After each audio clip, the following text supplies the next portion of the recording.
Ano ba? Ay, 40. ay mas marami ang gamit. Sa pangalan po ng dakila ng Panginoong Jesucristo, medyo namamalat yung boses natin ngayon. Dito po tayo sa ikalawang bahagi. Ang atin pong binibigyan ng buhay ang sitas sa bawat gawain. Meron po tayong dapat aralin. Siguro po, hindi na bago sa atin yung mga sitas kasi ipinaliwanag na po kanina. Pero, kung babasahin, at atin pong bibigyan ng buhay upang natin sa ating araw-araw na pamumuhay. Sabi po sa Mateo 13, versikulo 1 hanggang 9, ganito po ang pagkasabi. Nang araw na yaon ay lumabas si Jesus sa bahay at naupo sa tabi ng dagat. At nakisama sa kaniya ang lubhang maraming tao. Ano pat bumulan siya sa isang daong at naupo at ang buong karamihan ay nangatayo sa baybayin. At pinagsalitaan niya sila ng maraming mga bagay sa mga talinhaga na sinasabi, narito ang mga hasik ay yumaon upang mang-hasik. Ngayon po, kung pag-aaralan po natin yung sitwasyon, paglabas ng ating dakilang Panginoon sa bahay, pumunta siya dun sa pangpang. Na yung sitwasyon, napakaraming mga tao. At lumulan siya sa daong, mayroon siyang maliit na bangka, doon siya naupo habang nangangaral. Kung pag-aralan po natin, gaano na lang yung tiyaga ng mga nakapaligid sa ating dakilang Panginoon. Na kung yung dagat maingay dahil sa lakas-las ng alon, pero umaabot ang boses ng ating dakilang Panginoon sa mga tagapakinig. Hindi ba isang bagay yun na kung pag-aaralan natin parang tinitingnan ang kalagayan ng isang tagapakinig kung handa siyang mag-focus doon sa pinapakinggan niya sa kabila ng mayroong distraction o yung tinatawag na lagas-las ng alon. Bakit po ang ating dakilang Panginoon itinadaan niya ang kanyang pangangaral sa pamamagitan ng mga talinhaga? Dahil marami po kasi nakapaligid sa ating dakilang Panginoon ang tinatawag na mga marurunong. Yung mga eskribas, ito yung mga nakakaalam ng mga kasulatan, Pariseo, ito yung mga tagapagtanggol ng mga kautusan na mga ipokrito o mapagpaibabaw na alam nila yung mga kautusan pero hindi sila kasali sa pagganap. At meron din mga saserdote na nakapaligid at yung mga matatanda ng bayan, pati mga Saduseo. Ngayon, idinadaan ng ating dakilang Panginoon sa pamamagitan ng talinhaga para yung mga marurunong ay maging mangmang doon sa mga pinakatakot ng ating dakilang Panginoon. At yung mga mangmang, yun lang ang may kakayahang umunawa ng aral. Sapagkat, kumbaga, ang kanilang puso ay walang ibang laman kundi yung kawalang kaalaman. Kaya madali po nilang naiintindihan ang tinatawag na salita ng Diyos. Kaya ganun po, mga lang ating dakilang Panginoon, idinadaan niya sa mga talinhaga. Para ang mga nakakarinig ay maging bingi at ang bingi ay makarinig. Ang bulag ay makakita at ang mga nakakita ay maging bulag. Na kung titingnan natin, ang isang tao po kasi na marami nang nalalaman, kapag siningitan mo yan ng aral ng salita ng Diyos, wala nang puwang sa puso. Dahil sa sobrang dami na nang natutunan, lalong-lalo na kung puro makasanlibutan ang ating mga natutunan. Halimbawa, tayong mag-ipon ng mga taktak, magaling tayong mag-ipon ng mga natutunan natin sa eskwelahan. Naging professional na tayo. Pero pagdating po sa salita ng Diyos, wala pong puwang sa puso o kahit sa kainaman ng mga tao. Halimbawa, balikan natin yung ginawa natin pagdiriwang noong October 2. Ang kapanganakan ng ating dakilang Panginoon, talinhaga din yan. Imagine, nung kagampanan ni Maria, kumbaga, malapit na siyang labor, walang bahay panuluyan ang tumanggap sa kanila. Naghanap din sana sila ng maririntahan o kaya kahit sana isang gilid lang sa parte ng bahay para magkaroon sila ng tinatawag yung mga bahay tuluyan na makatuloy doon, walang puwang. Pero, ang nangyari, dahil bakante yung mga kulungan ng hayop, ipinanganak ang ating dakilang Panginoon na babalot ng lampin inilagay sa isang substance. Talinhaga po yan. Totoong pangyayari, pero sa actual na pamumuhay natin ngayon, talinhaga din po yan. Dahil, kapag ang tao, kahit pangaralan mo yan ng salita ng Diyos, kapag sinasabing punong-puno na yan ng aral, ang sagot yan, no vacancy.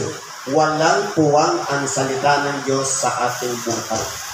Pero, sa isang makasalanan, sa isang may karamdaman, na wala siyang ibang inaasahan ang gumaling, mas madali po siyang makaunawa ng salita ng Diyos sapagkat isa lang po ang hinihiling niya.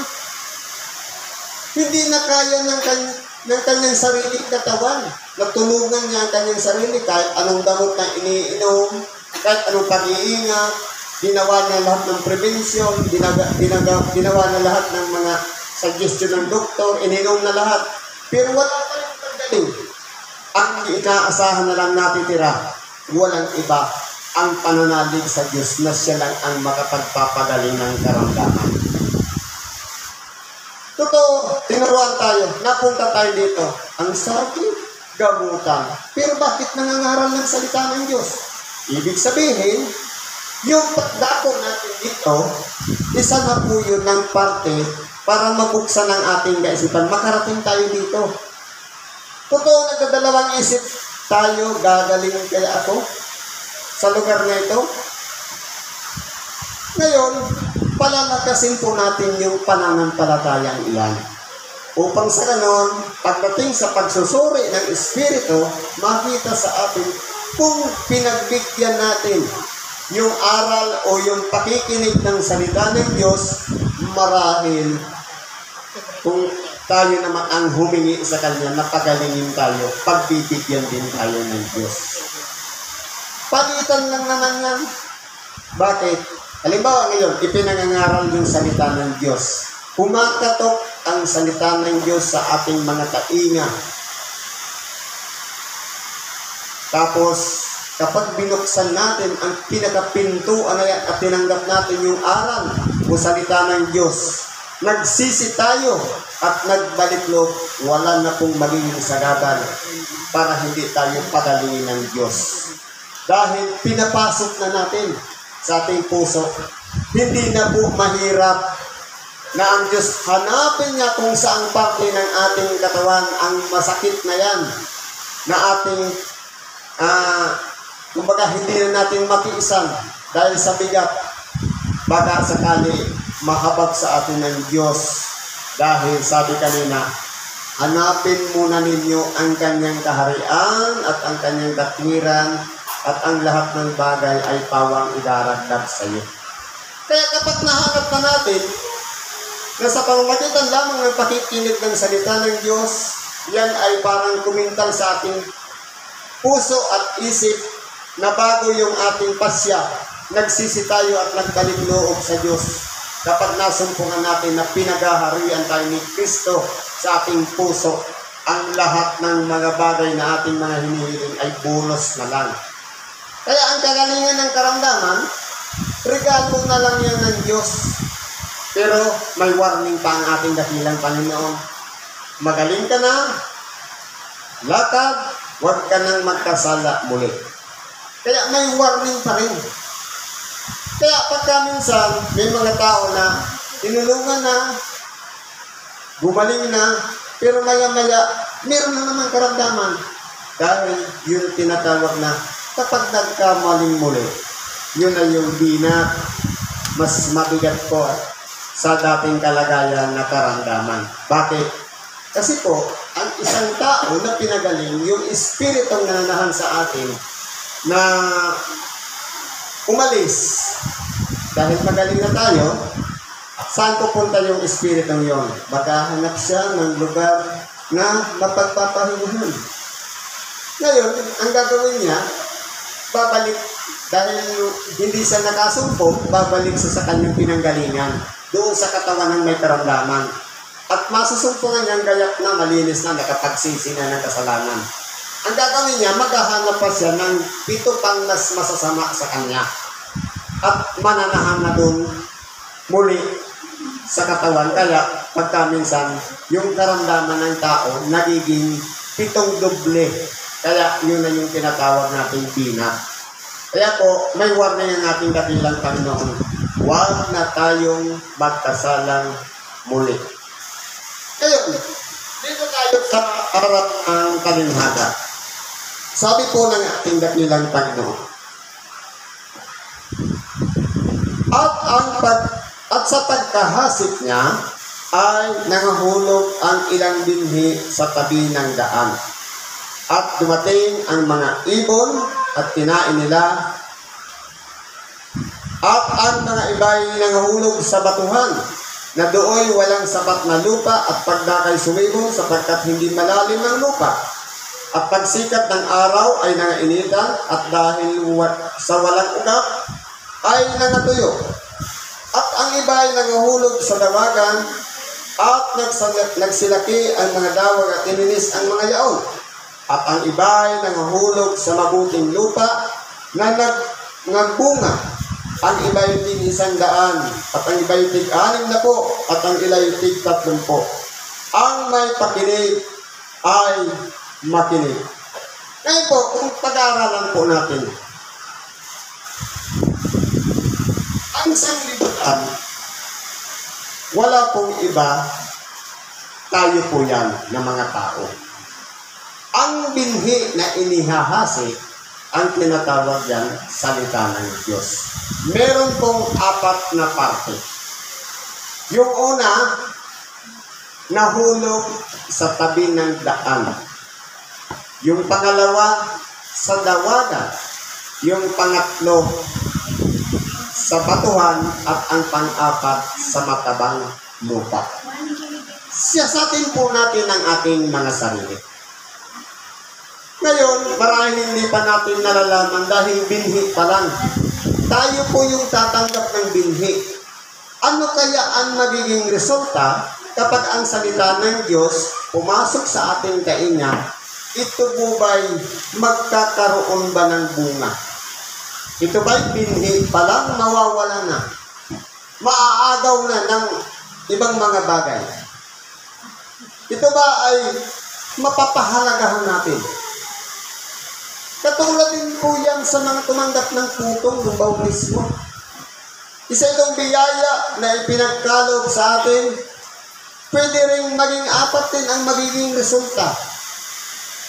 Pwedeng katulad din sa tabi ng daan, o katulad ng nasa batuhan, o dawagan, o kaya maswerte tayo kung tumama sa magandang lupa.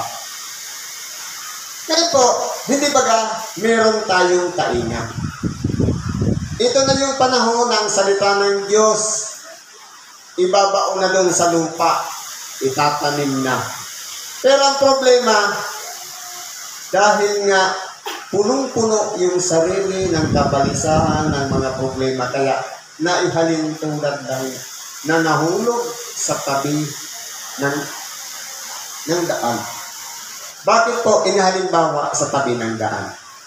Sapagkat ang tao sa napakaraming pagsusumakit sa buhay, nandyan yung mga problema. Problema na sa pamilya, problema pa sa pangangailangan, problema pa sa hinaharap sa ngayong bukas, at kung ano-ano kang pinoproblema.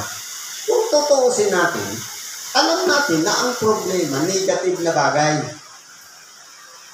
Binibigyan tayo ng sapat na pag-iisip. Sabi nga ng iba, don't problem your problem. Kung ang problema ng problem, pati nga problema ng kapitbahay, pinoproblema pa natin, imano kung mag-focus lang tayo sa sarili nating problema. Pag hindi na natin kaya ang pasan ng mga problema, alam natin mabigat. Bakit hindi pa natin nagbitawan? Mabigat na nga, nahihirapan na tayo, bit-bit pa rin ang bit-bit. Palagi palang inaalaala, binabalik-balikan yung problema kahit tapos na, hanggang sa nagkapatong-patong na. Kaya sabi dito po sa apat na bahagi na ito, tayo pong lahat ay pinapaliwanagan na meron naman tayo tinatawag na pakikinig. Sabi nga, ang may pakinig ay makinig. Dapat po, focus tayo doon sa mga sitwasyon na kung halimbawa ngayon, nandito tayo sa simbahan, ano ba ang ating pagpupukusan? Yung naiwan natin sa bahay dahil umulan, baka mabasa.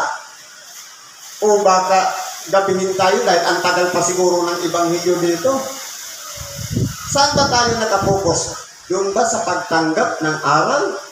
O yung mga bagay na hindi naman dapat natin pagpukusan? Ngayon, dahil ang sitwasyon, nandito tayo, nakaupo, nakikinig ng salita ng Diyos, ipokus natin ang ating sarili sa pakikinig. Sapagkat iyon po yung mahalaga. Upang sa ganon, tayo, pagpunta natin dito, naging kapaki-pakinabang ating napuntahan, pag-uwi natin may bitbit tayo sa ating mga tahanan, na iyan ay magagamit natin sa tinatawag na pang-araw-araw na pamumuhay. Kaya po, tayo pong mga tao na nakikinig ng salita ng Diyos. Minsan po ang aral parang ini-ignore lang natin. Binabaliwala lang natin. Halimbawa, katulad kanina, may nangangaral dito, may nagkukwentuhan dyan. Wala sa focus.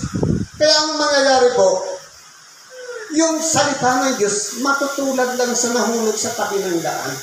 Dahil ini-ignore, binabaliwala. Kaya po, kinakailangan, hindi maagaw yung atensyon. Dapat mailagay talaga sa dapat na paglagyan, walang iba yung mga kainan natin. Dahil po kung halimbawa, nahahati yung sarili natin sa atensyon at hindi nakapokus doon sa pakikinig, ang mangyayari po niyan, matutulad po yan ang nahulog sa tabi ng daan. Aagawin. Kumbaga, yung ibon na alam natin, pwedeng mawala yung itinanim na yan sa ating mga isip, sa ating tainga, pwedeng mawala po yan dahil yung atensyon natin hindi nakapokus doon sa pakikinig. Yan po yan. Simple lang pong bagay. Kaya po kinakailangan na iaayo natin ang ating sarili kung ano yung ginagawa natin sa bawat oras. Halimbawa, ano yung ginagawa natin ngayon? Nakaupo, nakikinig ng salita ng Diyos. Hindi ko po yan salita. Hindi kahit yung mga nauna naman sa atin. Dahil ang salita ng Diyos ay salita mismo ng Diyos. binabasa lang natin at ipinapaliwanag. Sakop din kami ng salita ng Diyos. Kaya pinakailangan din kami makinig ng salita ng Diyos. Kaya po, halimbawa, kapag ang ating puso punong-puno naman ng mga agam-agam, ng mga problema, hinanakit, sama ng loob, matutulad po yan ng nahulog sa batuhan. Bakit po? Dahil hindi makapag-ugat, ayaw magbago ng sarili. Ni magsisi, hindi niya magawa. Dahil, kumbaga, lutong-luto isa sa problema. Kahit na ito na yung pagkakataon sana para makalagpas dun sa problema, hindi niya maiwan-iwanan ang problema. Dahil po, kumbaga, ang iniisip niya, wala nang saysay ang buhay. Kung may karamdaman man, wala na, ininom ko na lahat ng gamot. Lahat ng bawal, hindi ko na ginawa. Pero bakit meron pa rin akong karamdaman? Kumbaga, wala nang inaasahan. Pero kung halimbawa, ilalagay namin ang ating sarili, na itabi muna natin yung mga karamdaman na yan. Inisip muna, focus muna tayo sa pangangaral na ating pinapakinggan. Sabi ng ating dakilang Panginoon, if you want to follow me, deny yourself. Kung ibig ninyo mang sumunod sa akin, limutin ang ukol sa kanyang sarili. O kaya itanggi ang kanyang sarili. Paano po yun? Ano yung meron tayo ngayon? Halimbawa, meron tayong karamdaman. Wala lang naman tayong ibang sasabihin. Mahabag ka po sa atin na isang makasalanan. Kapag kinahabagan tayo ng Diyos, patatawarin po tayo. Kapag pinatawad tayo, ito na yung pagkakataon na magiging malinaw na ang ating pag-iisip. Dahil yung karamdaman na yan na nagpapahirap sa atin, yung espiritu na yan na nagpapahirap sa o nagbibigay ng kabigatan sa ating buhay, kapag tinanggap natin ang salita ng Diyos, lalayas po yan. Dahil hindi naman yun yung tahanan. Tahanan natin yung katawan na yan. Pag-aari natin yan. Dapat hindi yan magagalaw ng ano pa mang espiritu. Kundi puspusin natin na manahan dyan ang Espiritu Santo. Na kapag ginawa na natin na mabago ang ating sarili, tunay nga po na kapag naghari na ang salita ng Diyos at ang Espiritu Santo sa ating buhay, sigurado po yan, ibibigay po ang kalunasan sa ating karamdaman. Pero po kasi ang karamdaman, ganito po yan. Kung dahil sa pagkakasala, kinakailangan muna nating magtiis ng ilang panahon. Dahil nagkasala tayo, marahil pagtiisan natin na okay lang. Dahil naabuso naman yung katawan natin, sige magtiis ka muna 1 linggo mag-dieta. Nang sa ganun, makita natin kung may katapatan tayo sa tinatawag na pagsunod doon sa direksyon. Ganun po yun. Dahil kung halimbawa, umiinom ka nga ng gamot, malakas ka naman kumain ng maalat, bali wala pa rin. Umiinom ka nga ng maintenance para hindi tumaas ang BP, ipanay ka naman kain ng cholesterol, useless din. Anong mangyayari? Reaction ng ating katawan? Wala. Katulad ng maintenance, ang gagawin ng maintenance sa ugat, bubo ka, sasara. Bubo ka, sasara. Kaya, kapag paulit-ulit na, ang kalalabasan na, kapag umiinom yan, bubo ka. Di ba? Kaya po, dito sa sitas na ito, tinuturuan tayo na maging bukas ang ating pag-iisip na kinakailangan yung aral na yan magkaroon ng tuwang sa ating puso. Ano-ano po ba yung mga kapighatian na dumarating sa ating mga buhay o yung mga pag-uusip? Ito po yung mga sa oras ng pakikinig ng salita ng Diyos na hulog sa dawagan. Dahil sa mga pagsusumakit sa buhay, dahil sa mga nangyayari na mga problema pa rin na dumarating sa ating buhay, nadadaig po tayo noon. Katulad din ng nahulog sa dawagan. Hindi tayo makamove on. hindi tayo makawala sa isang sitwasyon. Dahil kapag yung tinanong mo sa lawagan, makapal yung dawag kaysa doon sa binhi na itinanim. Kaya hindi makapag-ugat. Walang puwang sa ating puso. Kaya po, hindi rin po yan magkakaroon na kahit man lang mag-usbong yun o lumago. Hindi po mangyayari yan. Pero mapalad tayo kung tayo po ay katulad ng isang matapating lupa na walang iba, handa nating isakripisyo ang lahat ng ating mga bagay-bagay na nakakunikta lahat sa atin. Yung mga tao na handang tumanggap ng salita ng Diyos, handang magsisi, handang magbalik loob kapag ang salita ng Diyos pumasok o naipunla sa ating pag-iisip at sa ating puso. Tunay nga po na ito'y magkakaroon ng ugat, magkakaroon ng suppling, at yan po ay lalaki. At pagkatapos po niyan, yan po ay magkakaroon ng maraming mga bunga. Sabi pa nga dito, may nagbunga ng 6 na po, 30 at 100. Ngayon, ano po ba ang ibig sabihin nito?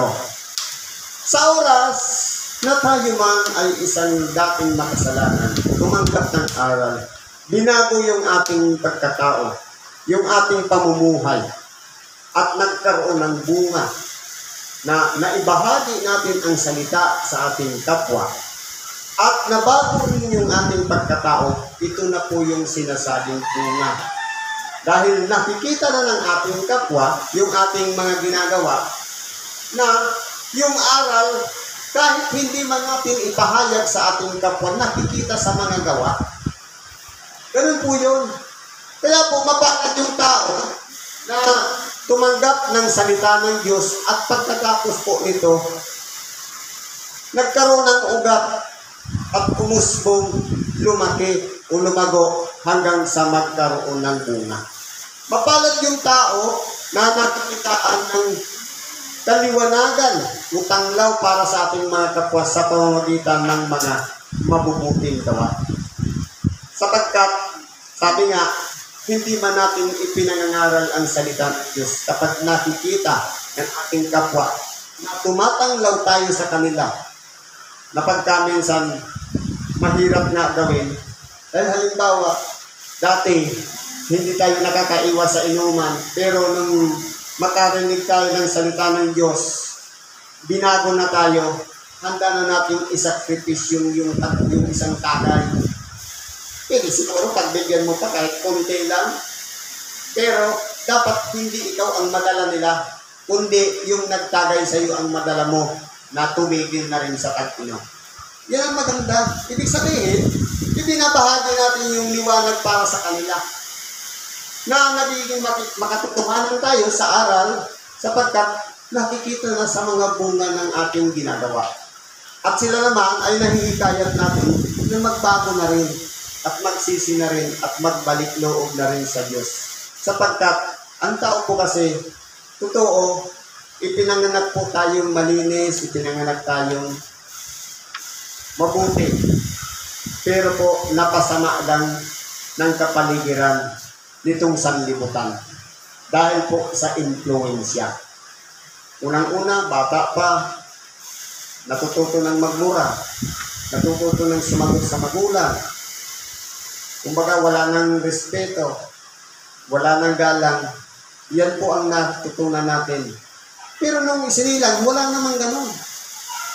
Matuwid na tao. Pero sa oras na makarinig ng salita ng Diyos, pwede pa pong baguhin yon. Pwede pang magsisi at magbalik loob sa Diyos. Kaya mapalad yung tao, naging bukas ang puso, isip, para tanggapin ang salita ng Diyos. Kapag in-apply natin sa ating pamumuhay, magkakaroon po talaga siya ng bunga. Magaganap na natin ang mga bagay na itinakda ng Diyos. Nung una, nung wala pa tayong malay, nung makilala natin ang salita ng Diyos, ito na yung karugtong ng pamumuhay natin. Pag-ingatan po natin ito hanggang sa huling hininga ng ating buhay, ang gumawa ng mabuti sa kapwa ay paglilingkod na rin sa Diyos na hindi natin nakikita. Kaya po, yan po ang pinakamisyon natin dito sa ibabaw ng sanglibutan. Walang iba ang sumunod sa mga aral na ibinahagi o ipinapangaral sa bawat isa sa atin sa bawat araw ng pagsamba. Kahit sa tahanan man, may telebisyon, may radyo, may banal na kasulatan tayong bubuksan. Lalong-lalo na sa mga pagtitipon sa araw ng pagsamba. I-focus natin ang ating sarili. Walang iba ang magpasakit tayo sa Diyos sa pangalan ni Hesus Kristo. Siguro po hanggang diyan lang pagkikibahagi natin sa oras na ito. Salamat po sa Diyos at anuman ang kahilingan natin, karaingan. Idulog po natin ang lahat sa Diyos at ipagkakalog niya ang kasagutan sa lahat ng mga kahilingan natin sa Kanya. Pasakop lang tayo sa Kanya, isurrender natin ang ating sarili, humingi tayo ng tawad at ipagkakalog niya lahat ang kahilingan. Salamat at isang mapagpalang araw sa bawat isa.